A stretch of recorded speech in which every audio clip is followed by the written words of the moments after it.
Iraani kõrgem juht peidab end maal. Tema tippkindralid on surnud ja tema riik veritseb sõjas, mida ta ei suuda võita. Nii et kui tema läbirääkijad istuvad maha, et koostada USA-le rahuettepanek, võiks eeldada alistumistingimusi. Selle asemel saatis Iraan Trumpile kirja, milles nõutakse, et USA tühistaks kõik sanktsioonid, vabastaks Iraani varad ja jätaks nende tuumaprogrammi rahule. Nad ei teadnud, et see kiri muudab olukorra Iraani jaoks 10 korda hullemaks. Nüüd on relvarahu kriitilises seisus. USA hävituslaevad liiguvad tagasi positsioonidele. Ja isegi Hiina, Iraani lähim liitlane, lööb neile vaikselt noa selga. IRGC-X-i arvamus saab Iraani režiimi lõpuks. Et mõista, miks Iraan käitub nagu riik, kes selle sõja võidab, kui kõik tõendid ütlevad vastupidist, vaatame täpselt, mis juhtus. Alustame rahu ettepanekust, mille Iraan saatis. Siin on selle plaani teadaolevad üksikasjad. Oluline on märkida, et meil pole kõiki detaile, kuid siin on tähtsamad. Iraan ütleb, et tuumatehnoloogia ei kuulu praegu läbirääkimiste alla. Rikastamise üle ei peeta kunagi läbirääkimisi ning Iraani tuumatööstuse tegevus on olnud rahumeelne ja jääb rahumeelseks. Vajalikud meetmed tuumakeskuste ja varade kaitseks on kavandatud ja ellu viidud. Ehk siis, Iraan ütleb, et nad tahavad läbi rääkida ainult Hormuzi väina ja USA blokaadi üle. Nad ei taha tuumaküsimuste üle läbi rääkida enne, kui sõda on juba lõppenud. Põhimõtteliselt oli see, mida Iraan pakkus umbes 2 nädalat tagasi. Ja tundub, et Iraani nõudmised või Iraani läbirääkimiste hoiak pole üldse muutunud. Siin on president Trumpi avaldus pärast seda, kui ta selle plaani läbi luges. Ma just lugesin vastust Iraani niinimetatud esindajatelt. Mulle ei meeldi see üldse, täiesti vastuvõetamatu. Trump rääkis pärast rahuplaani nägemist ka Axiosega. Sellest intervjuust saame rohkem teada, mida Iraan üritab teha. President Trump ütleb väga avalikult. Mulle ei meeldi nende kiri üldse. See on sobimatu ja see ei ole miski, millega nõustutakse. Iraan on 47 aastat paljusid riike ära kasutanud. Enne kui vaatame Iraani vastust, lubage mul anda teile ülevaade sellest, mida Ameerika Ühendriigid soovisid.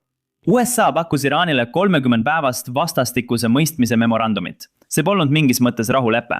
See oli sisuliselt kokkulepe pidada läbirääkimisi. Aga sellega nõustudes ütleb Iraan sisuliselt, et nad ei tee ühtegi ehitustööd, mis oleks seotud nende tuumarajatistega. Nad ei liiguta ühtegi rikastatud uraani, kuni läbirääkimised käivad. Ja lisaks sellele nõustub Iraan muidugi, et nad ei püüa üldse tuumarelvi saada. Nii et nad ütleksid seda avalikult. Ja kõige selle eest oli USA minu arvates valmis pakkuma mõningast sanktsioonide leevendamist.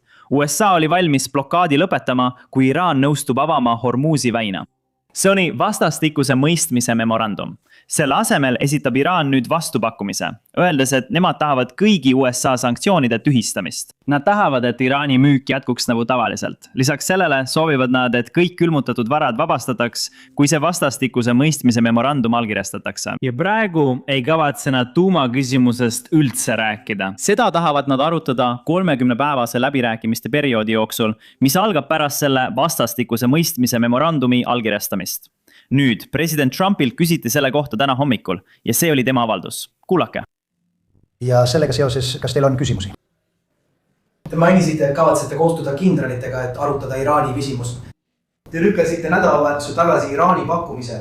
Kas saate meile sellest ettepanekust midagi rääkida ja kas, kui üldse, see oli lihtsalt vajaduse murdmise kohta? See oli lihtsalt vastuvõetamatu. Teate, paljud inimesed küsisid, kas tal on plaan. Jah, muidugi on. Mul on parim plaan üldse. Ma mõtlen, Iraan on sõjaliselt täielikult lüüa saanud. Neil on väike F, nad ilmselt kasvatasid seda selle aja jooksul. Me hävitame selle umbes 1 päevaga. Aga mul on plaan, tead, see on väga lihtne plaan, ma ei tea, miks sa ei ütle seda otse välja. Iraan ei tohi omada tuumarelva.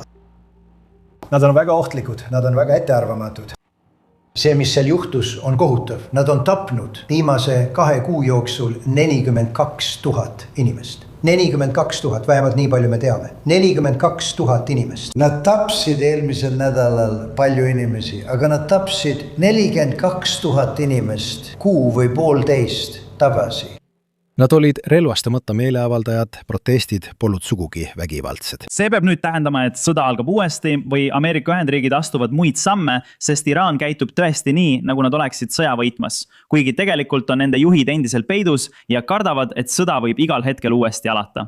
Aga nõudmised ei tule mitte Iraani juhtidelt, vaid pigem islaamirevolutsioonilise kaardiväe kindralitelt, kes tahavad, et see sõda kestaks võimalikult kaua, sest nad teavad, et saavad riigi üle rohkem kontrolli, kui juhid sõja ajal kõrvaldatakse.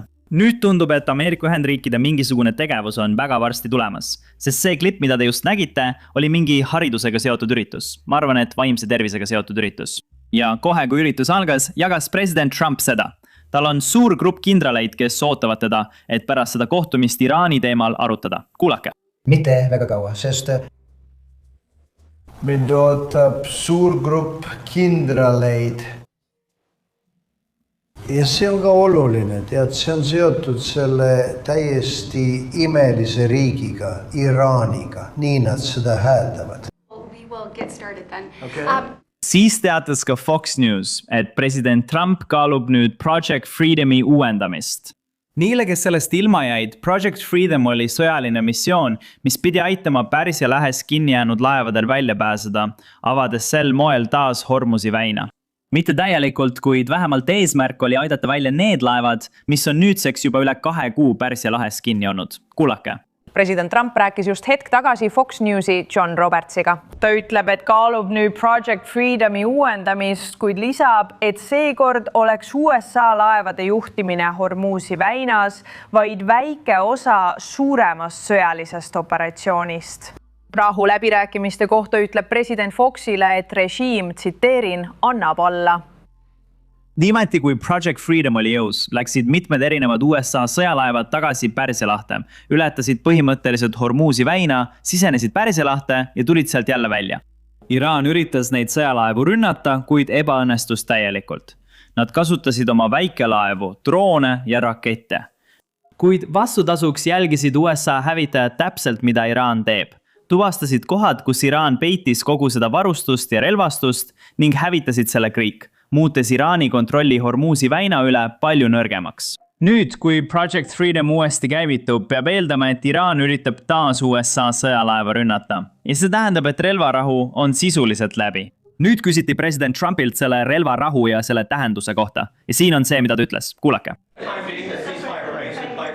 Praegu kehtib relvarahu endiselt. see on uskumatult lõrk, ütleksin ma. Ma nimetaksin seda praegu kõige nõrgemaks. Pärast selle rämpsu lugemist ütlesid nad, et ma ei lõpetanudki selle lugemist. Nad ütlesid, et ma ei hakka oma aega selle lugemisele raiskama. Ma ütleksin, et see on üks nõrgemaid. Praegu on see elutoel, nad saavad aru. Need on kõik meditsiinitöötajad. Ja doktor, elutugi ei ole hea asi. Kas te nõustute? Diagnostic. Ma ütleksin, et relvarahu on massiivsel elutoel. Kus arst tuleb sisse ja ütleb, härra, teie lähedasel on umbes 1% tõenäosus ellu jääda. Härra president. Daniel, palun, jah? Üks parimaid reportereid Washingtonis. Aitäh! Nüüd, veel üks huvitav kommentaar, mille ta tegi, puudutas kurde, kellele väidetavalt anti relvi, et need anda üle või toimetada iraanlastele, kes jaanuaris protestisid. Kahjuks ei jõudnud need relvad aga kunagi Iraani. Trump ütleb, et oli üks kurdi rühm, kes töötas koos CIA-ga ja otsustas relvad endale jätta. Nüüd on mõned kurdi juhid avalikult öelnud, et seda ei juhtunud. Kuid on erinevaid kurdi parteisid, kes tegutsevad Iraagi idaosas ja isegi Iraani lääneosas. Nii et me ei tea täpselt, millisest rühmast president Trump räägib, aga siin on tema avaldus. Kuulake. Hullumeelsed tahavad võidelda lõpuni. See saab olema väga kiire võiklus. Aga ma ütlen neile, teil on täpselt nagu meie riigil, meil on ka hullumeelseid. Meil on, ma nimetan neid hullumeelseteks, ma nimetan neid ka rumalateks inimesteks. Aga Iraanis on mõõdukad, kes tahavad väga kokkulepet sõlmida. Ja siis on seal hullumeelsed. Ja ma arvan, et nad natuke kardavad neid hullumeelseid, aga miks ka mitte. Protestide raevukuse tase. Teate, inimesed jälgivad seda, nad tahavad tänavatele minna. Neil pole relvi, neil pole püsse. Me arvasime, et kurdid annavad meile relvi, aga kurdid valmistasid meile pettumuse. Kurdid ainult võtavad. Neil on kongressis suurepärane maine. Kongress ütleb, nad võitlevad nii kõvasti. Nad võitlevad kõvasti siis, kui neile makstakse. Nii et ma olen kurdides väga pettunud, aga neile anti. Ma ütlesin, et see ei hakka toimima. Ma arvan, et pean seda ütlema. Ma ei olnud nõus sellega, mida nad tegid. Nad andsid selle ära. Ma ütlesin, et nad ei jõua sinna kunagi. ja mul oli õigus. Mulle meeldib, kui mul on õigus, sellel juhul kahjuks. Aga me saatsime nüüd. Samal ajal, kui see kõik toimub, teeb Hiina midagi, mis on vähemalt Iraani jaoks üsna šokeeriv. Alles hiljuti, ma arvan, et 3 päeva tagasi, rääkisime sellest, kuidas USA kehtestas sanktsioonid Hiina rafineerimistehasele Iraani nafta ostmise eest. Seejärel võttis Hiina kommunistlik partei vastu seaduse, mille kohaselt ei tohi ükski riik, mis tegutseb Hiinas, sanktsioone järgida. Noh, arvake ära. Tundub, et Xi Jinping astub oma sõnadest tagasi. Vaadake seda Bloombergi raportit.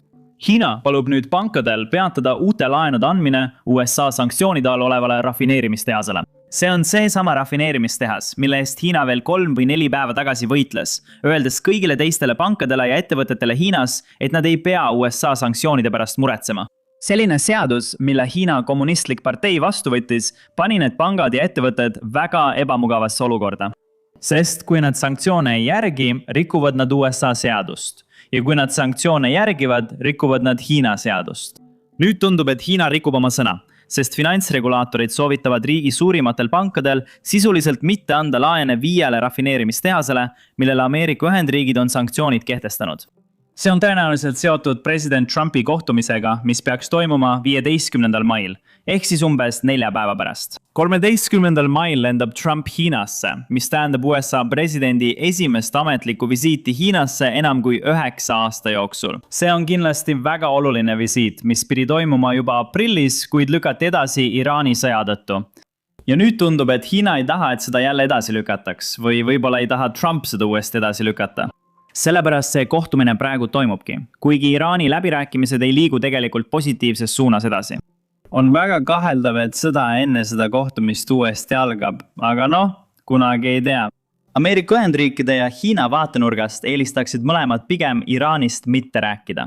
Aga kahjuks, kui sõda veel kestab, peavad mõlemad riigid sellest rääkima. Ja lisaks sellele on meil kaubandusläbirääkimised, mis pidid algusest peale olema selle kohtumise põhiteema. Aga ma arvan, et Iraan varjutab kõik muud teemad, millest need riigid tahtsid rääkida. Seda hakkame nüüd tähelepanelikult jälgima. Teemegi eraldi video, kus toome välja, millele kõik peaksid tähelepanu pöörama. Millised on ootused selle kohtumise eel, mida USA loodab, mida Hiina loodab ja miks see kõik nii oluline on. Ja loomulikult jälgime kohtumist reaalajas algusest lõpuni. Seega vajutage kindlasti allpool tellimisnuppu, et te neid videoid maha ei magaks. Aga nüüd räägime ühest kõige šokeerivamast uudisest, mis nädalavahetusel välja tuli. Ja see on seotud ajutise salajase lennujaamaga, mis loodi riigis, mis selles sõjas ei osalenud. Vaadake seda, see on Wall Street Journal. Selle raporti kohaselt rajas Iisrael 1,9 kilomeetri ehk umbes 1 miili pikkuse lennuraja, mis ehitati Lääne-Iraagi kõrbe keskele, et nad saaksid selle Iraani sõja ajal saudisid lennutada. See lennurada ei eksisteerinud enne 23. veebruari, vaid 5 päeva enne sõja algust. Kuid siis, vaid mõned päevad enne sõda, rajati see baas ja sinna paigutati eriüksused ning see teenis logistikakeskusena Iisraeli õhuväele, mis korraldas rünnakuid Iraanis. Samuti oli selles kohas valmis otsingu- ja päästemeeskond juhuks, kui mõni Iisraeli piloot peaks Iraanis alla kukkuma. Õnneks ei tulistatud ühtegi Iisraeli pilooti tegelikult alla, kuid kui USA F-15 hävitaja turistati Asfahani lähedal alla, pakkusid iisraelased tegelikult ameeriklastele abi just sellest baasist. Aga õnneks suutsid USA väed need 2 lendurit ise päästa, ilma et oleks vaja olnud Iisraeli abi. Ja see toobki mind teise punktini. Iisrael ei ole ainus riik, kes suudab midagi sellist teha. Tegelikult oleme üsna kindel, et Ameerika Ühendriigid tegid selle sama sõja ajal midagi väga sarnast. Muidugi ei ole meil kõiki üksikasju, kuid need, mis meil on, pärinevad otse president Trumpilt. Ja ma olen veidi kahtlustav selle suhtes, et ma ei usu, et oleks pidanud seda avalikult ütlema. Aga kuulake seda avaldust. Ma mõtlen, see on 4 kuni 5 aastat. Need ütles, ma ei taha kelleski halvasti rääkida, nii et ma pigem ei kommenteeri seda. Ma arvan, et see oli kena, eks? Aga ma ütlesin, olgu, räägi, kuidas sa seda teed. Härra, me kasutame seda ühte baasi siin ja me oleme 100 miilide kaugusel. Ja selleks ajaks, kui lennukid sihtmärgini jõuavad, peavad nad tagasi tulema ja tankima. Ja me oleme liiga kaugel. Ma küsisin, miks me nii teeme, sest me ei taha ühtegi teist riiki solvata. Ma ütlesin, meil on palju teisaldatavaid lennuvälju, eks-Piit. Meil on teisaldatavad lennuväljad üle kogu Lähis-Ida. Rajad, mis on teisaldatavad. Valed maha, võtad üles. Meil on varustus, mida kellelgi teisel pole. Meil on lennujaamad, mis näevad paremad välja kui Kennedy lennujaam. Ja need on ehitatud liiva peale. ja nende ehitamiseks kulus meil umbes 2 minutit. Ei, varustus on uskumatu. Sa võid maandada sinna ükskõik millise lennuki, eks? Teisaldatav. Ja meil on neid palju, härra. Me peame neid kasutama. Ma küsisin, miks me ei kasuta, sest me ei tahtnud teist riiki solvata. Tead küll. Lubage, ma küsin teilt ühe küsimuse. Te olete keset kõrbe. Kas mõni teine riik teaks, kui me tõuseme õhku mingilt rajalt kõrbes? Neil poleks aimugi, härra. Neil pole radarit, neil pole mitte midagi. Nii et ta selgitas seda. Me tahame teda rünnata, härra, 17 erinevast kohast. Ja me tahame teda vasakult rünnata. Ja me ründasime teda siin. Ja me tahame teda paremalt rünnata. Muidugi, ja me tahame teda rünnata ülevalt. Ja me tahame teda rünnata alt. Ida, lääs, põhja, lõuna. Härra, nad ei saa aru, mis toimub. Ja me lööme nad pikali. Me tegime seda poliitiliselt korrektselt. 5 aastat me helistasime. Nüüd teame ka, et päästeoperatsiooni ajal rajasid Ameerika Ühendriigid tegelikult Iraanis ajutise lennuraja, mäe lähedale, kus lendurid peidus olid.